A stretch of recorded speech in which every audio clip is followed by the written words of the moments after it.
ನಿರಂತರ ಸುದ್ದಿ. ಭಜನಾ ಮಂದಿರಗಳಿಗೆ ದೇವಸ್ಥಾನಗಳಿಗೆ ಕಲ್ಲು ಹೊಡೆಯುವವರು ಇಲ್ಲಿ ಬಂದಿದ್ದಾರೆ, ಅವರು ಕೂಡ ಇಲ್ಲಿ ಇದ್ದಾರೆ ಅನ್ನುವಂಥದ್ದನ್ನು ಹೇಳ್ತಾರೆ. ಬಹುಶಃ ಅವರಿಗೆ ಅನಗತ್ಯವಾದದ್ದು. ಭಜನಾ ಮಂದಿರಕ್ಕೆ ಕಲ್ಲು ಹೊಡೆಯುವವರು ಯಾರು ಅಂತ ಅವರು ಸರಿಯಾಗಿ ಹೇಳಬೇಕಾಗಿತ್ತು. ವೇದಿಕೆಯಲ್ಲಿ ಹತ್ತುವಾಗಲೇ ಅವರು ನಮ್ಮ ಪಕ್ಷದ ಕಾರ್ಯಕರ್ತರಿಗೆ ಅದನ್ನು ಹೇಳಿದ್ರಿಂದ ಅದು ನಮಗೆ ಅವರು ಹೇಳಿದ್ದು ಅಂತ ಇವರು ಬಲವಾಗಿ ನಂಬಿದ್ದಾರೆ. ಅಂದ್ರೆ ಇವರು ಶಾಸಕರಾಗಿರುವುದು ಯಾಕೆ? ಜನರ ಕೆಲಸ ಮಾಡ್ಲಿಕ್ಕ ಅಲ್ಲ, ಹಿಂದೂ ಮುಸ್ಲಿಂ ಸಮಾಜದಲ್ಲಿ ವಿಭಜನೆಯನ್ನ ಮಾಡಿ ಅವರ ಚಂದ ನೋಡ್ಲಿಕ್ಕ. ಒಬ್ಬ MLA ರೌಡಿ ತರ ಮಾತಾಡಿದಕ್ಕೆ ಏನು ಅರ್ಥ ಇದೆ? ರೌಡಿ ತರ ಮಾತಾಡ್ತಾರೆ. ಅವನಿಗೆ ಹೇಳ್ತಾರಂತೆ, ನೀನು ಏನು ಸಾಬ್ರಿಗೆ ಹುಟ್ಟಿದ್ಯಾ ಅಂತ ಕೇಳ್ತಾರಂತೆ ಅವನು MLA. ಬಹುಶಃ ಬುದ್ಧಿವಂತರ ಜಿಲ್ಲೆ ಅಂತ ನಾವು ಹೇಳುವಂತ ಒಂದು ದಕ್ಷಿಣ ಕನ್ನಡದಲ್ಲಿ ಇಂಥ ಶಾಸಕರು ಕೂಡ ಇದ್ದಾರಾ ಅನ್ನುವಂಥದ್ದನ್ನು ನಾವು ಇವತ್ತು ಕೇಳಬೇಕಾಗಿರುವಂತ ಅನಿವಾರ್ಯ ಪರಿಸ್ಥಿತಿ. ಇದೇ ಬಿಜೆಪಿ ಶಾಸಕ ಇವರ ಈ ತರದ ಹೇಳಿಕೆ ಇವತ್ತು ಹಿಂದೂಗಳಲ್ಲಿ ಕೂಡ ಒಡಕುಂಟು ಮಾಡುವಂತ ಕೆಲಸ. ಎಂಸಿಸಿ ಬ್ಯಾಂಕ್ ಲಿಮಿಟೆಡ್ ಬೆಳ್ಮಣ್ಣಲ್ಲಿ ಎಂಸಿಸಿ ಬ್ಯಾಂಕಿನ 19ನೇ ಶಾಖೆಯನ್ನ ಆರಂಭಿಸುವ ಸುಸಂದರ್ಭದ ಪ್ರಯುಕ್ತ ಆಯ್ದ ನಿರಕ್ಕು ಠೇವಣಿಗಳ ಮೇಲೆ ಶೇಕಡ 8.5% ಆಕರ್ಷಕ ಬಡ್ಡಿ ಹಾಗೂ ₹1,200ರಿಂದ ಆರಂಭವಾಗುವ ಅತಿ ಕಡಿಮೆ ಬಾಡಿಗೆಯಲ್ಲಿ ಭದ್ರತಾ ಲಾಕರ್ಗಳು. 113 ವರ್ಷಗಳಿಂದ ನಿಮ್ಮ ಸೇವೆಯಲ್ಲಿ. ಹಿಂದೆ ನಿಮ್ಮ ಹತ್ತಿರದ ಎಂಸಿಸಿ ಬ್ಯಾಂಕ್ ಶಾಖೆಯನ್ನು ಸಂಪರ್ಕಿಸಿರಿ. ದೂರವಾಣಿ ಸಂಖ್ಯೆ 7090701105. Toll free number 1800123296. ಷರತ್ತುಗಳು ಅನ್ವಯ. ಮಂಗಳೂರು ದಕ್ಷಿಣ ವಿಧಾನಸಭಾ ಕ್ಷೇತ್ರದಲ್ಲಿ ನಿನ್ನೆ ಒಂದು ನಮ್ಮ ವಾರ್ಡ್ ನಂಬರ್ 21ರಲ್ಲಿ ಒಂದು ಘಟನೆ ನಡೆದಿದೆ. ತಮಗೆಲ್ಲ ಗೊತ್ತಿರಬಹುದು. ರಾತ್ರಿ ಮಂಗಳೂರು ಪದವು ಶಕ್ತಿನಗರದ ಕೃಷ್ಣ ಭಜನಾ ಮಂದಿರ ಇದರ ಬ್ರಹ್ಮಕಲಶೋತ್ಸವ ಕಾರ್ಯಕ್ರಮ. ಈ ಕಾರ್ಯಕ್ರಮದಲ್ಲಿ ಧಾರ್ಮಿಕ ಸಭೆ ಆಯೋಜಿಸಲಾಗಿತ್ತು. ಶಾಸಕರು ಮತ್ತು ಇತರ ಗಣ್ಯರು ಕೂಡ ಆ ಕಾರ್ಯಕ್ರಮದಲ್ಲಿ ಭಾಗವಹಿಸಿದರು. ಭಜನಾ ಮಂದಿರವನ್ನು ಜೀರ್ಣೋದ್ಧಾರ ಮಾಡುವಲ್ಲಿ ಆ ಊರಿನ ಎಲ್ಲ ಜನರು ಪಕ್ಷಾತೀತವಾಗಿ ಎಲ್ಲರೂ ಒಟ್ಟಿಗೆ ಸೇರಿ ಆ ಭಜನಾ ಮಂದಿರವನ್ನು ಒಂದು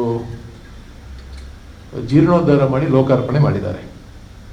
ಅದರಲ್ಲಿ ಯಾವುದೇ ಪಕ್ಷದವರ ಒಂದು ಹಿಡಿತದಲ್ಲಿ ಇಲ್ಲ. ಎಲ್ಲರೂ ಆ ಊರಿನವರೆಲ್ಲ ಒಂದಾಗಿ ಆ ಭಜನಾ ಮಂದಿರವನ್ನು ಜೀರ್ಣೋದ್ಧಾರ ಮಾಡಿದಂಥದ್ದು. ನಿನ್ನೆ ಕಾರ್ಯಕ್ರಮ ಪ್ರಾರಂಭ ಆಗುವಾಗ ಸನ್ಮಾನ್ಯ ನಮ್ಮ ಶಾಸಕರಾದ ಐವನ್ ಡಿಸೋಜರ್ ಅವರು ಕೂಡ ವೇದಿಕೆಗೆ ಬಂದಿದ್ದರು. ಸ್ವಲ್ಪ ತಡವಾಗಿ ದಕ್ಷಿಣ ವಿಧಾನಸಭಾ ಕ್ಷೇತ್ರದ ಶಾಸಕರಾದ ವೇದವ್ಯಾಸ್ ಕಾಮತ್ರವರು ಬರ್ತಾರೆ. ವೇದವ್ಯಾಸ್ ಕಾಮತ್ರವರು ಬಂದಾಗ ಅಲ್ಲಿ ಕಾರ್ಯಕರ್ತರು, ಆ ಭಜನಾ ಮಂದಿರದ ಕಾರ್ಯಕರ್ತರು, ನಮ್ಮ ಪ್ರಮುಖವಾಗಿ ನಮ್ಮ ಕಾರ್ಯಕರ್ತರಾದ ಯಶವಂತ್ ಪ್ರಭುರವರು ಮತ್ತು ದಯಾನಂದ್ ನಾಯ್ಕರವರು, ಇವರೆಲ್ಲ ಆಶಲತಾ, ಇವರೆಲ್ಲ ತುಂಬ ಜನ ಸ್ವಾಗತಿಸ್ತಾರೆ. ಹಾಗೆ ವೇದವ್ಯಾಸ್ ಕಾಮತ್ರನ್ನು ಕೂಡ ಸಹಜವಾಗಿ ನಮಸ್ಕಾರ ಹೇಳಿ ಅವರನ್ನು ಕೂಡ ಸ್ವಾಗತಿಸಿ ಕರ್ಕೊಂಡು ಬಂದಿದ್ದಾರೆ ವೇದಿಕೆ ಹತ್ರ. ವೇದವ್ಯಾಸ್ ಕಾಮತ್ರ ಹೇಳ್ತಾರೆ, ಆ ಭಜನಾ ಮಂದಿರಕ್ಕೆ ಕಲ್ಲು ಹೊಡೆಯುವವರು ಏನು ಇಲ್ಲಿದ್ದೀರಿ ಅಂತ ಕೇಳ್ತಾರೆ. ಅದು ಏನೋ ಕಾರ್ಯಕ್ರಮ ಪ್ರಾರಂಭ ಆಗ್ತದೆ, ಇವರೇನು ಮಾತನಾಡಿಲ್ಲ. ಕಾರ್ಯಕ್ರಮ ಪ್ರಾರಂಭ ಆದ ಮೇಲೆ ನಮ್ಮ ಐವನ್ ಡಿಸೋಜರ್ ಅವರು ಬೇರೆ ಕಾರ್ಯಕ್ರಮದ ನಿಮಿತ್ತ ವೇದಿಕೆಯಲ್ಲಿ ಅವರನ್ನೆಲ್ಲ ಮಾತನಾಡಿ ಸ್ವಾಮೀಜಿಯವರ ಗಮನಕ್ಕೆ ತಂದು ಅಲ್ಲಿಂದ ನಿರ್ಗಮಿಸ್ತಾರೆ. ಸನ್ಮಾನ್ಯ ವೇದವ್ಯಾಸ್ ಕಾಮತ್ರ ಅವರು ತಮ್ಮ ಭಾಷಣದಲ್ಲಿ ಮಾತನಾಡ್ತಾ ಭಜನಾ ಮಂದಿರಗಳಿಗೆ ದೇವಸ್ಥಾನಗಳಿಗೆ ಕಲ್ಲು ಹೊಡೆಯುವವರು ಇಲ್ಲಿ ಬಂದಿದ್ದಾರೆ, ಅವರು ಕೂಡ ಇಲ್ಲಿ ಇದ್ದಾರೆ ಅನ್ನುವಂಥದ್ದನ್ನು ಹೇಳ್ತಾರೆ. ಬಹುಶಃ ಅವರಿಗೆ ಅನಗತ್ಯವಾದದ್ದು. ಭಜನಾ ಮಂದಿರಕ್ಕೆ ಕಲ್ಲು ಹೊಡೆಯುವವರು ಯಾರು ಅಂತ ಅವರು ಸರಿಯಾಗಿ ಹೇಳಬೇಕಾಗಿತ್ತು. ವೇದಿಕೆಯಲ್ಲಿ ಹತ್ತುವಾಗಲೇ ಅವರು ನಮ್ಮ ಪಕ್ಷದ ಕಾರ್ಯಕರ್ತರಿಗೆ ಅದನ್ನು ಹೇಳಿದ್ರಿಂದ ಅದು ನಮಗೆ ಅವರು ಹೇಳಿದ್ದು ಅಂತ ಇವರು ಬಲವಾಗಿ ನಂಬಿದ್ದಾರೆ. ಕಾರ್ಯಕ್ರಮದಲ್ಲಿ ಮುಗಿದ ಮೇಲೆ ಅವರು ಕಾರ್ಯಕ್ರಮ ಮುಗಿಸಿ ವಾಪಸ್ ಬರುವಾಗ ನಮ್ಮ ಕಾರ್ಯಕರ್ತರು ಕೇಳಿದ್ದಾರೆ ಅವ್ರ ಹತ್ರ, ನೀವು ಯಾರಿಗೆ ಹೇಳಿದ್ದು? ನೀವು ಹೋಗುವಾಗಲೂ ಕೂಡ ಹೇಳಿದ್ದೀರಿ, ಭಾಷಣದಲ್ಲಿ ಅದನ್ನು ಕೂಡ ಪ್ರಸ್ತಾಪ ಮಾಡಿದ್ದೀರಿ. ಯಾರು ಮಂದಿರಕ್ಕೆ ಕಲ್ಲು ಹೊಡೆದವರು? ನಾವೆಲ್ಲ ಒಟ್ಟಿಗೆ ಸೇರಿ ಮಂದಿರವನ್ನು ಕಟ್ಟಿದವರು. ಯಶವಂತ್ ಪ್ರಭುರವರ ತಂದೆ ಭಜನಾ ಮಂದಿರವನ್ನು ಪ್ರಾರಂಭ ಮಾಡಿದವರು. ಇವರೆಲ್ಲ ಸೇರಿ ಜೀರ್ಣೋದ್ಧಾರ ಮಾಡಿದವರು. ಯಶವಂತ್ ಪ್ರಭುದಲ್ಲಿ ಕಾರ್ಯದರ್ಶಿಯಾಗಿ ಖಜಾಂಚಿಯಾಗಿ ಕೆಲಸ ಮಾಡ್ತಾ ಇದ್ದಾರೆ. ನಾವೇನು ಮಂದಿರಕ್ಕೆ ಕಲ್ಲು ಹೊಡಿಲಿಲ್ಲ, ನಾವು ಮಂದಿರ ಕಟ್ಟಿದವರು. ಮಸೀದಿಗೆ ಕಲ್ಲು ಹೊಡೆಯುವವರು ಇವರು ಅಲ್ವಾ? ಇವರಿಗೆ ಮಸೀದಿಗೆ ಕಲ್ಲು ಹೊಡೆದು ಅಭ್ಯಾಸ ಆಗಿದೆ, ಅದಕ್ಕೋಸ್ಕರ ಕಾಂಗ್ರೆಸ್ನವರನ್ನ ಬೆಟ್ಟು ಮಾಡಿ ತೋರಿಸುವಂಥ ಕೆಲಸವನ್ನು ಮಾಡ್ತಾರೆ. ನೀವು ಕ್ಷಮೆ ಯಾಚಿಸಬೇಕು ಅಂತೇಳಿ ನಮ್ಮ ಕಾರ್ಯಕರ್ತರು ಆಗ್ರಹಿಸಿದ್ದಾರೆ.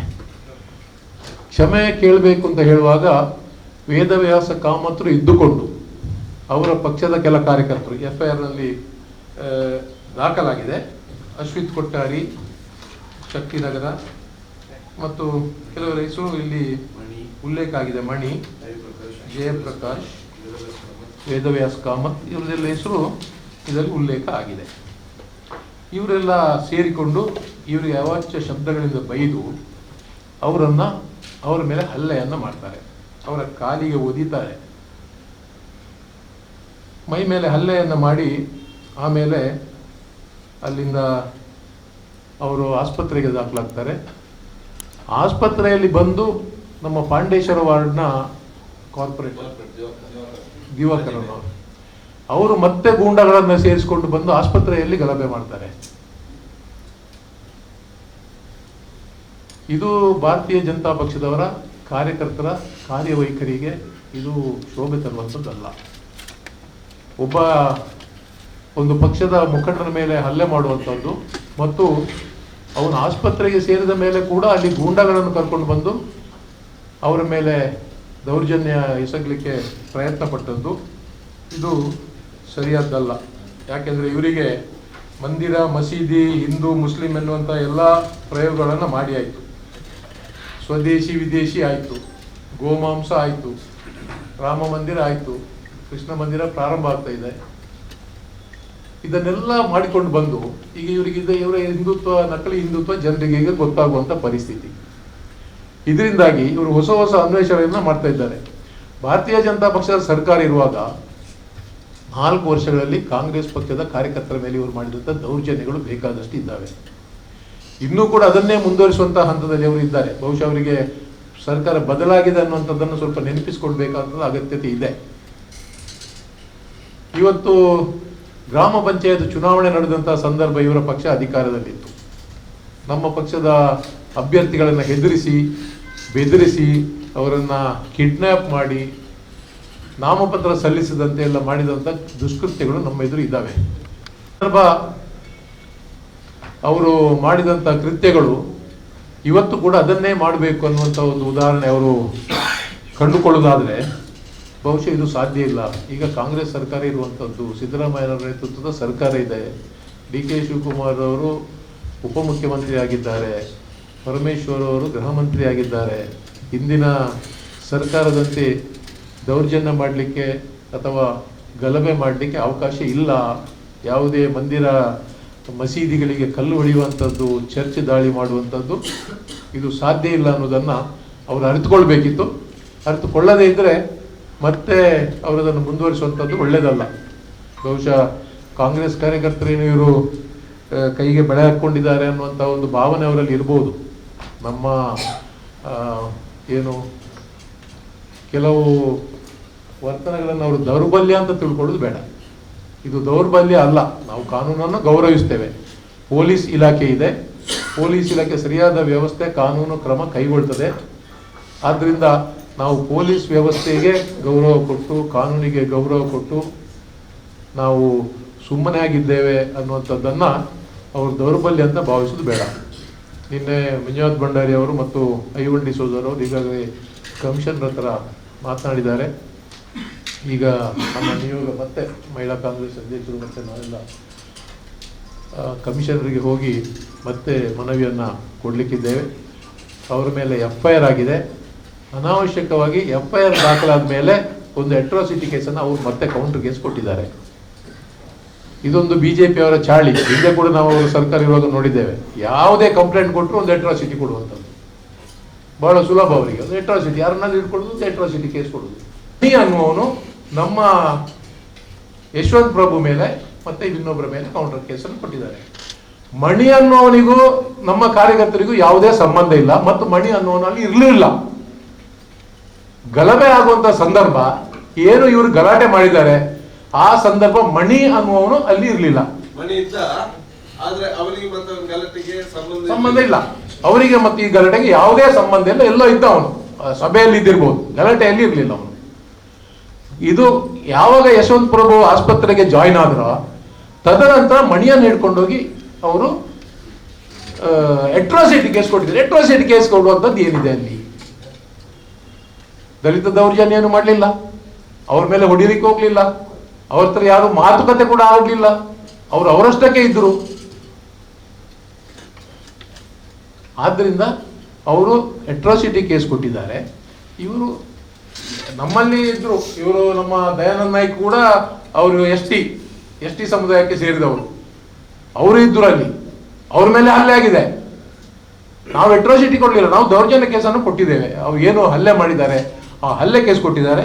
ಯಶವಂತ್ ಪ್ರಭು ಅನ್ನೋರು ಆಸ್ಪತ್ರೆಯಲ್ಲಿ ದಾಖಲಾಗಿದ್ದಾರೆ. ಹಿಂದೆ ಕೂಡ ಮಂಗಳೂರು ಉತ್ತರ ವಿಧಾನಸಭಾ ಕ್ಷೇತ್ರದ ಶಾಸಕರು ಕೂಡ ಒಮ್ಮೆ ರಾಹುಲ್ ಗಾಂಧಿಗೆ ಕೆನ್ನೆಗೆ ಹೊಡಿಬೇಕು ಅನ್ನೋಂಥ ಒಂದು ಮಾತನ್ನು ಕೂಡ ಹೇಳಿದರು. ಅಂದ್ರೆ ಇವರು ಶಾಸಕರಾಗಿರುವುದು ಯಾಕೆ? ಜನರ ಕೆಲಸ ಮಾಡ್ಲಿಕ್ಕ ಅಲ್ಲ, ಹಿಂದೂ ಮುಸ್ಲಿಂ ಸಮಾಜದಲ್ಲಿ ವಿಭಜನೆಯನ್ನ ಮಾಡಿ ಅವರ ಚಂದ ನೋಡ್ಲಿಕ್ಕ, ಮತ ಗಳಿಸ್ಲಿಕ್ಕ, ಜನರನ್ನ ಕಾಪಾಡ್ಲಿಕ್ಕ ಒಬ್ಬ MLA ರೌಡಿ ತರ ಮಾತಾಡಿದಕ್ಕೆ ಏನು ಅರ್ಥ ಇದೆ? ರೌಡಿ ತರ ಮಾತಾಡ್ತಾರೆ. ಅವನು ಹೇಳ್ತಾರಂತೆ, ನೀನು ಏನು ಸಾಬ್ರಿಗೆ ಹುಟ್ಟಿದ್ಯಾ ಅಂತ ಕೇಳ್ತಾರಂತೆ ಅವನು MLA. ಏನು ಈ ದೇಶದಲ್ಲಿ ಹಿಂದೂಗಳಿಗೆ ಮಾತ್ರ ಬದುಕಲಿಕ್ಕೆ ಅವಕಾಶ? ಎಲ್ರಿಗಿದೆ. ಈ ದೇಶದಲ್ಲಿ ಬದುಕಿದಂಥವರು ಈ ಮಣ್ಣಲ್ಲಿ ಅವರಿಗೆ ಪ್ರತಿಯೊಬ್ಬರಿಗೂ ಅವರಿಗೆ ಹಕ್ಕಿದೆ. ಹಿಂದೂಗಳಿಗೂ ಹಕ್ಕಿದೆ, ಮುಸಲ್ಮಾನರಿಗೂ ಹಕ್ಕಿದೆ, ಕ್ರಿಶ್ಚಿಯನ್ರಿಗೂ ಹಕ್ಕಿದೆ, ಸಿಖ್ರಿಗೂ ಹಕ್ಕಿದೆ, ಬೌದ್ಧರಿಗೂ ಹಕ್ಕಿದೆ, ಎಲ್ರಿಗಿದೆ. ಈ ದೇಶದಲ್ಲಿ ಹುಟ್ಟಿದವರೆಲ್ಲ ಹಿಂದೂಗಳೇ. ಧರ್ಮ ಜಾತಿ ಬೇರೆ ಬೇರೆ ಇರ್ಬೋದು. ಸಾಬ್ರಿಗೆ ಹುಟ್ಟಿದ್ಯಾ ಅಂತ ಕೇಳಿದರೆ ಏನದಕ್ಕೆ ಅರ್ಥ? ಒಬ್ಬ MLA ಹೇಳುವ ಮಾತ ಇದು. ಅವನು ಮನೆ ಏನು ಊಟಕ್ಕೆ ಏನು ತಿಂತಾನೆ ಅವನು? ಇದು ದೌರ್ಜನ್ಯ ಅಲ್ವಾ? ಅವನು ಹಿಂದೂ ಅಲ್ವಾ ಯಶವಂತ್ ಪ್ರಭು? ಅವನು ಹಿಂದೂ ಅಲ್ವಾ? ಅವನಿಗೆ ಹಾಗೆ ಹೇಳ್ತಾರಾದ್ರೆ ಇವರಿಗೆ ಇನ್ನೊಬ್ಬರಿಗೆ ಹಾಗೆ ಹೇಳಿದ್ರೆ ಏನಾಗ್ತದೆ? ಇವರಿಗೆ ಹುಟ್ಟನ್ನ ಯಾಕೆ ಪ್ರಶ್ನಿಸಬೇಕು? ಜಿಲ್ಲೆಯ ಒಬ್ಬ ನಗರದ ಒಬ್ಬರು ಶಾಸಕರಾಗಿ, ಈ ಮಂಗಳೂರು ದಕ್ಷಿಣದ ಶಾಸಕರಾಗಿದ್ದುಕೊಂಡವರು, ಯಾರು ಕೂಡ ಶಾಸಕರಾಗಲಿ ಅಥವಾ ಪಾರ್ಲಿಮೆಂಟ್ ಸದಸ್ಯರುಗಳಾಗಲಿ ಅವರಲ್ಲಿ ಒಂದು ಈ ಎಥಿಕ್ಸ್ ಅನ್ನೋದು ಇರುತ್ತೆ. ಜನಗಳು ಅವರನ್ನು ಫಾಲೋ ಮಾಡ್ತಾರೆ, ವೋಟರ್ಸ್ ಇರ್ತಾರೆ. ಹಾಗೆ ಇನ್ನೊಂದು ವಿಚಾರ ಏನಂತ ಹೇಳಿದರೆ, ಇವತ್ತು ಒಂದು ದೌರ್ಭಾಗ್ಯ ಅಂತ ಹೇಳಿದರೆ, ಒಬ್ಬ ಶಾಸಕನಾದವರು ನಾನು ಕೇವಲ ಒಬ್ಬ ಪಾರ್ಟಿಯ ಶಾಸಕ ಅನ್ನೋರಾಗಿ ಅವರು ಬಿಹೇವ್ ಮಾಡ್ತಾರೆ. ಅವರ ವ್ಯಾಪ್ತಿ ಅದಕ್ಕಿಂತ ದೊಡ್ಡದಿದೆ. ಒಬ್ಬ ಶಾಸಕ ಅಂದ ತಕ್ಷಣ ಒಂದು ಪಾರ್ಟಿಗೆ ಸೀಮಿತ ಆಗಿರೋದಿಲ್ಲ, ಇಡೀ ಕ್ಷೇತ್ರಕ್ಕೆ ಸೀಮಿತವಾಗಿರ್ತಾರೆ. ಎಲ್ರಿಗೂ ಶಾಸಕರೇ, ನನಗೆ ಕೂಡ ಶಾಸಕರೇ. ಆದರೆ ಅವರು ಮಾತನಾಡುವಂತಹ ಅವರು ಯಾವ ರೀತಿ ಮಾತಾಡಬೇಕು, ಜನರ ಮುಂದೆ ಅವರ ಪ್ರೆಸೆಂಟೇಷನ್ ಹೇಗಿರಬೇಕು, ಇದರ ಬಗ್ಗೆ ಅವರು ಸ್ವಲ್ಪ ಕಾಳಜಿಯನ್ನು ವಹಿಸ್ಕೊಳ್ಬೇಕು ಕೂಡ ಅಷ್ಟೇ ಅಗತ್ಯ. ನಿನ್ನೆ ನಡೆದಂಥ ಘಟನೆ ಬಗ್ಗೆ ಇವತ್ತು ಬೇರೆ ಬೇರೆ ರೀತಿಯಲ್ಲಿ ಸೋಷಿಯಲ್ ಮೀಡಿಯಾದಲ್ಲಿ ಅವರು ಸುದ್ದಿಗಳನ್ನು ಹಬ್ಬಿಸ್ತಿದ್ದಾರೆ. ಅದರ ನಿಜ ವಿಚಾರಗಳನ್ನು ನಾವು ನಿಮ್ಮ ಮುಂದೆ ಇಡ್ತಿದ್ದೇವೆ. ಆ ಪ್ರಕಾರ ಜನಗಳಿಗೆ ಮುಟ್ಟುವಂತಾಗಬೇಕು ಅನ್ನೋದು ನಮ್ಮ ಉದ್ದೇಶ. ಆ ಉದ್ದೇಶದಿಂದ ಇವತ್ತು ನಾವು ಪತ್ರಿಕಾಗೋಷ್ಠಿಯನ್ನು ಕರೆದಿದ್ದೇವೆ. ತಮಗೆಲ್ಲ ಗೊತ್ತಿದ್ದಾಗೆ ನಿನ್ನೆ 2 ದಿವಸದಿಂದ ನಮ್ಮ ಕೃಷ್ಣ ಭಜನಾ ಮಂದಿರ ಶಕ್ತಿನಗರ ಇದರೆಲ್ಲ ಬ್ರಹ್ಮಕಲಶ ಹಾಗೆ ಉದ್ಘಾಟನಾ ಕಾರ್ಯಕ್ರಮಗಳು ಜರುಗ್ತಾ ಇದೆ. ನಾನು ಕೂಡ ಮೊನ್ನೆ ದಿವಸ ಹೋಗಿ ಆ ಕಾರ್ಯಕ್ರಮದಲ್ಲಿ ಪಾಲ್ಗೊಂಡು ಪ್ರಸಾದಗಳನ್ನೆಲ್ಲ ಸ್ವೀಕರಿಸಿಕೊಂಡು ಬಂದಿದ್ದೇನೆ. ನಿನ್ನೆ ಕೂಡ ಕಾರ್ಯಕ್ರಮ ಇತ್ತು, ಸಭಾ ಕಾರ್ಯಕ್ರಮ ಕೂಡ ಇತ್ತು. ಹಾಗೆ ಅಲ್ಲಿ ಶಾಸಕರು ಕೂಡ ಒಬ್ಬರು ಗೆಸ್ಟ್ ಆಗಿ ಅವರನ್ನು ಅಲ್ಲಿಗೆ ಆಹ್ವಾನಿಸಿರ್ತಾರೆ. ಅಲ್ಲಿಗೆ ಆಹ್ವಾನ ಮಾಡಿದಾಗ ಅವರು ಹೋಗ್ತಾರೆ, ನಮ್ಮ ಕಾರ್ಯಕರ್ತರಿರ್ತಾರೆ, ಶಾಸಕರು ಬಂದು ಅಂತ ಶಾಸಕರನ್ನು, ಅದು ಕಾಂಗ್ರೆಸ್ನ ಸಂಸ್ಕೃತಿ. ಅವರು BJP ಪಕ್ಷದಿಂದ ಗೆದ್ದು ಬಂದಂಥ ಶಾಸಕರಾಗಿರ್ಬೋದು, ಅವರು ನಮ್ಮ ಶಾಸಕರು, ಅವರಿಗೆ ಗೌರವವನ್ನು ಕೊಟ್ಟಿದ್ದಾರೆ. ಅವರಿಗೆ ಕೈ ಮುಗ್ದು ನಮಸ್ಕಾರ ಸರ್ ಅಂತ ಹೇಳಿದ್ದಾರೆ. ಆ ನಮಸ್ಕಾರ ಸರ್ ಅಂತ ಹೇಳಿದಾಗ ಒಬ್ಬ ಶಾಸಕ, ಬಹುಶಃ ಹೇಳಲಿಕ್ಕೆ ಸ್ವಲ್ಪ ನನಗೆ ಮುಜುಗರ ಆಗುತ್ತೆ, ನಾಚಿಕೆ ಆಗುತ್ತೆ. ಒಬ್ಬ ಶಾಸಕನಾದವನ ರಿಪ್ಲೈ ಏನಿರಬೇಕಿತ್ತು ಅಂತ ಹೇಳಿದರೆ, ಹೇಗಿರಬೇಕಿತ್ತು ಅಂತ. ಆದರೆ ಶಾಸಕ ಹೇಳಿದ ಮಾತು ಏನು ಅಂತ ಹೇಳಿದರೆ, ನೀವೆಲ್ಲ ಮಂದಿರ ದೇವಸ್ಥಾನಗಳಿಗೆ ಕಲ್ಲೊಡೆಯವರನ್ನು ಇಲ್ಲಿ ಕರೆಸಿದ್ದ ಅಂತ ಕೇಳ್ತಾರೆ ಅವ್ರು ಬೇರೆಯವ್ರ ಹತ್ರ. ನೀವೇ ಊಹಿಸ್ಕೊಳ್ಳಿ, ಇದು ಆ ಶಾಸಕನ ಒಂದು ವ್ಯಕ್ತಿತ್ವಕ್ಕೆ ಶೋಭೆ ತರುವಂಥ ವಿಚಾರವ?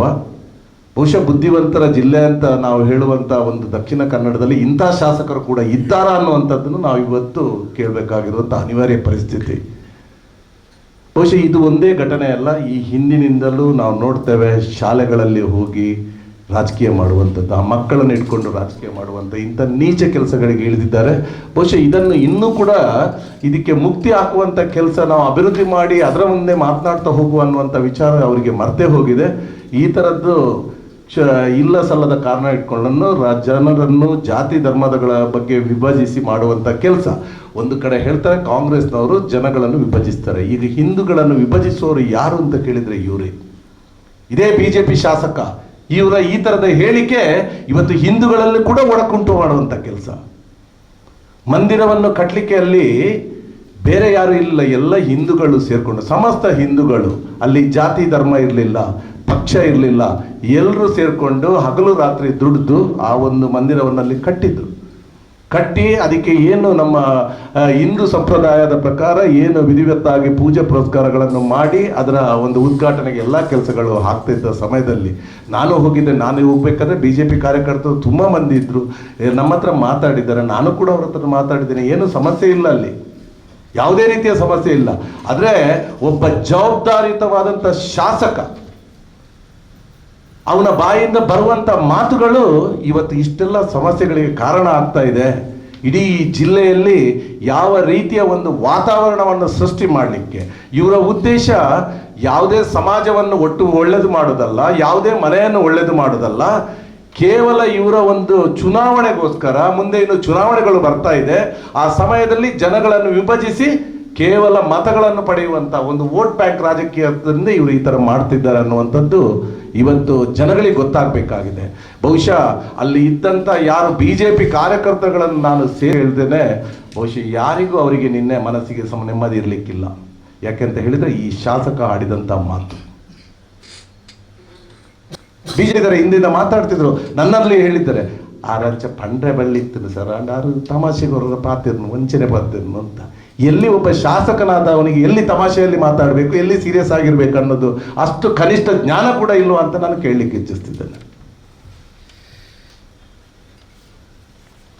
ಆದ್ರಿಂದ ನಾವು ನಿಮ್ಮ ಮುಖಾಂತರ ಏನು ನಿಜ ಘಟನೆಗಳಿರುತ್ತೆ, ಅದು ಯಾರು ಅವ್ರು ಮಾಡಿರಲಿ, ನಾವು ಮಾಡಿರಲಿ, ಇನ್ನೊಬ್ರು ಮಾಡಿರಲಿ, ಇದನ್ನು ಜನಗಳಿಗೆ ಸ್ಪಷ್ಟವಾಗಿ ವಿಚಾರವನ್ನು ತಿಳಿಸುವಂಥ ಕೆಲಸ ನೀವು ಮಾಡ್ತಾ ಇದ್ದೀರಿ. ಆ ಒಂದು ನಿಮ್ಮ ಮೇಲೆ ಭರವಸೆಯಿಂದ ನಿಮ್ಮೆಲ್ಲರನ್ನು ಇವತ್ತು ಕರೆದಿದ್ದೇವೆ. ಇವತ್ತು ನಿನ್ನೆ ನೋಡ್ಬೇಕಾದ್ರೆ ವೆನ್ಲಾಕ್ ಆಸ್ಪತ್ರೆಗೆ ನಾನು ಕೂಡ ರಾತ್ರಿ ಹೋಗಿದ್ದೆ. ನಮ್ಮ ಕಾರ್ಯಕರ್ತರು ಏನು ಸಮಸ್ಯೆ ಅದನ್ನು ಹೇಳಿದಾಗ ಕಾರ್ಯಕರ್ತರು ಅಂತ ಅಲ್ಲ, ಯಾರು ಕೂಡ ಜಿಲ್ಲೆ ಒಂದು ಜನತೆ ಸಾಮಾನ್ಯ ಪ್ರಜೆ ಏನಾದೊಂದು ಕಷ್ಟಗಳು ಏನಾದರೂ ಹೇಳಿದಾಗ ಅದಕ್ಕೆ ಸ್ಪಂದಿಸುವಂಥ ಕೆಲಸ ನಾವು ಮಾಡಬೇಕಾಗುತ್ತೆ. ಆ ರೀತಿಯಲ್ಲಿ ನಾವು ಹೋಗಿದ್ದೇವೆ. ಅಲ್ಲಿ ಇವರು ನಮ್ಮ ಹುಡುಗರಿಗೆ ಇವರು ಈ ಥರ ಹೇಳಿದರು ಅಂತ ಹೇಳಿ ಅವರು 4 ಜನ ಅವ್ರ ಪ್ರೋಗ್ರಾಮ್ ಆದ ನಂತರ ಅವ್ರ ಹತ್ರ ಕೇಳಿದ್ರು, ಸರ್ ನೀವು ಯಾಕಾಗಿ ಈ ಥರ ಹೇಳಿದ್ರಿ, ನೀವು ಹೇಳಿದ್ದು ಸರಿಯಾ ಅಂತ ಕೇಳುವಾಗ ಅವರು ಅಷ್ಟರಲ್ಲಿ ಅವರ ಜನಗಳನ್ನು ಸ್ವಲ್ಪ ಇವರ ರೀತಿಯ ಮೆಂಟಾಲಿಟಿ ಇರುವ ಹುಡುಗರನ್ನು ಕರೆಸಿ ನಮ್ಮ ಪಕ್ಷದ ಕಾರ್ಯಕರ್ತನ ಮೇಲೆ ಹಲ್ಲೆ ನಡೆಸಿರುವಂಥದ್ದು. ಇದರ ಬಗ್ಗೆ ಈಗಾಗಲೇ ಅವರ ಮೇಲೆ FIR ರಿಜಿಸ್ಟರ್ ಆಗಿದೆ. ನಾವು ಹೇಳಿದ್ದೇವೆ ಪೊಲೀಸ್ ಡಿಪಾರ್ಟ್ಮೆಂಟ್ ಅವ್ರ ಹತ್ರ, ನಾವು ಇವರು ಹೇಳಿದ ಮಾತನ್ನು ನೀವು ಕೇಳೋದು ಬೇಡ, ಏನು ಅಲ್ಲಿ ಘಟನೆ ನಡೆದಿದೆ ಅದರ ಬಗ್ಗೆ ನಿಮ್ಮ ತನಿಖೆಯಲ್ಲಿ ಏನು ಕಂಡು ಬರುತ್ತೆ ಅದನ್ನು ನೀವು ಮಾಡಿ. ಯಾವುದೇ ನಮ್ಮದು ಸರ್ಕಾರ ಇದೆ ಅಂತೇಳಿ ನಾವು ಎಲ್ಲಿಯೂ ಕೂಡ ಪ್ರೆಷರ್ ಹಾಕ್ಲಿಕ್ಕೆ ಹೋಗುವಂಥದ್ದು ಏನೂ ಇಲ್ಲ. ಅಲ್ಲಿ ಈ ಗಲಾಟೆಗೆ ಆಗ್ಬೇಕಾದ್ರೆ ಇದಕ್ಕೆ ಪ್ರಚೋದನೆ ಕೊಟ್ಟವರು ಯಾರು, ಅವರ ಮೇಲೆ ಕ್ರಮ ತೆಗೆದುಕೊಳ್ಳಿ. ಆ ಪ್ರಕಾರ ಇವತ್ತು FIR ಆಗಿದೆ. ಅದರ ನಂತರ ಇವರು ಏನು ಮಾಡಿದ್ರು ಅಂತ ಹೇಳಿದರೆ, ಇದರಿಂದ ಬಚಾವ್ ಆಗ್ಲಿಕ್ಕೋಸ್ಕರ ಕೂಡಲೇ ಒಂದು ಪ್ರತಿತಂತ್ರವನ್ನು ಹಣೆದ್ರು. ಅಲ್ಲಿ ಹೇಳಿದ್ರು ಇದನ್ನು ನಾವು ಇಲ್ಲೇ ಮುಗಿಸಿ ಬಿಡುವ ಅದು ಇದು ಅಂತ ಮಾತಾಡಿದ್ರು ಅಂತ ನನಗೆ ನಮ್ಮ ಕಾರ್ಯಕರ್ತರ ಮುಖಾಂತರ ತಿಳಿದು ಬಂತು. ಆದರೆ ಒಬ್ಬ ಸಾಮಾನ್ಯ ವ್ಯಕ್ತಿ ಹೇಳಿದರೆ ನಾವು ಕಾಂಗ್ರೆಸ್ ಪಕ್ಷ ಈ ಹಿಂದಿನಿಂದಲೂ ಕ್ಷಮಿಸಿ ಮತ್ತೆ ಮುಂದೆ ಎಲ್ಲರನ್ನು ಒಟ್ಟಿಗೆ ಕರ್ಕೊಂಡು ಹೋಗುವಂಥ ಕೆಲಸವನ್ನು ಮಾಡ್ತಿರುವಂಥದ್ದು. ಆದರೆ ಇಲ್ಲಿ ಮಾತಾಡಿದಂಥವನು ಪ್ರಚೋದನೆ ಮಾಡಿದ್ದವರು ಯಾರು ಅಂತ ಕೇಳಿದರೆ ಒಬ್ಬ ಸಾಮಾನ್ಯ ವ್ಯಕ್ತಿ ಅಲ್ಲ, ಒಬ್ಬ MLA ಮಾಡಿರುವಂಥದ್ದು. ಆ ಕಾರಣದಿಂದಾಗಿ ನಾವು ಅದನ್ನು ಗಂಭೀರವಾಗಿ ತೆಗೆದುಕೊಳ್ಬೇಕು. ಈ ವಿಚಾರ ಮುಂದಿಟ್ಕೊಂಡು ಇವರು ಅದೇ ಸಮಯದಲ್ಲಿ ಸೋಷಿಯಲ್ ಮೀಡಿಯಾದಲ್ಲಿ ಎಲ್ಲ ಕಡೆ ಬರ್ತಿದೆ, ಕಾಂಗ್ರೆಸ್ ಪುಂಡರಿಂದ ಗಂಜಿ ಗಿರಾಕಿಗಳಿಂದ ದೇವಸ್ಥಾನದ ಇದು ಬ್ರಹ್ಮಕಲಶಕ್ಕೆ ಅಡ್ಡಿ ಅನ್ನುವಂಥದ್ದು. ಇದು ಇವರ ಕೆಲಸ. ಯಾವ ರೀತಿ ಇವರು ಮಾಡ್ತಾ ಇದ್ದಾರೆ ಅನ್ನೋ ಇದನ್ನು ಜನರಿಗೆ ಮುಟ್ಟುವಂಥ ಪ್ರಾಮಾಣಿಕ ಪ್ರಯತ್ನ ಆಗಬೇಕು, ಏನು ನಿಜ ವಿಚಾರಗಳಿದೆ ಅನ್ನುವಂಥದ್ದು.